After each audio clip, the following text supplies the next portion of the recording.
Beautiful Finlay Bowden was taken into care at just 3 days old. 10 months later, he was given back to his parents, and after 39 days in their care, in the early hours of his first Christmas morning, he was murdered. Quick trigger warning, there is a description of Finlay's injuries in the video, and they are horrific. Stephen Bowden, 30, and Shannon Marsden, 22, were drug users and lived in a squalid home that you wouldn't even house an animal in. There was filthy bedding, filthy clothing, an unusable bathroom, and rotting food in the kitchen. There were also signs of drug use scattered around the house. Stephen and Shannon were 24 and 17 when their relationship began, and when Shannon fell pregnant, child protection concerns meant that her baby would be taken into care shortly after being born, as they were not fit to be parents. Finlay was born in February 2020 and taken into care at 3 days old. However, in October 2020, he was given back to his parents over an 8-week period, despite social workers asking for a longer transition. Family courts decided that Finlay should be given back to his parents under an 8-week plan, including unsupervised visits and overnight stays of varying durations. On November 17th, Finlay was placed back into his parents' care permanently.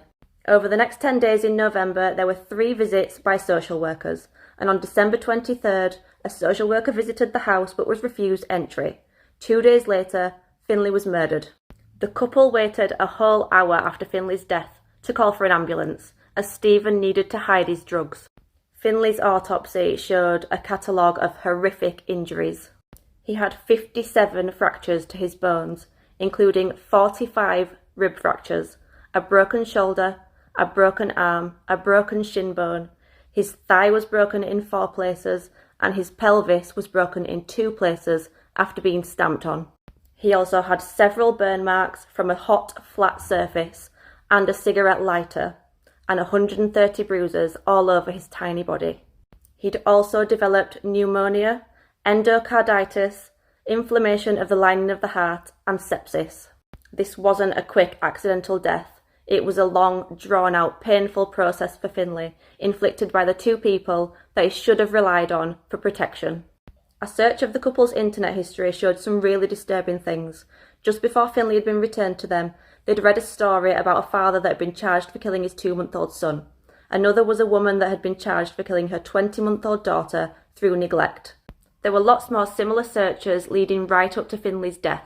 Stephen and Shannon both denied murder, but due to the overwhelming evidence, a jury found them both guilty in April 2023, and they'll be sentenced at a later date. They showed absolutely zero emotion as they were found guilty.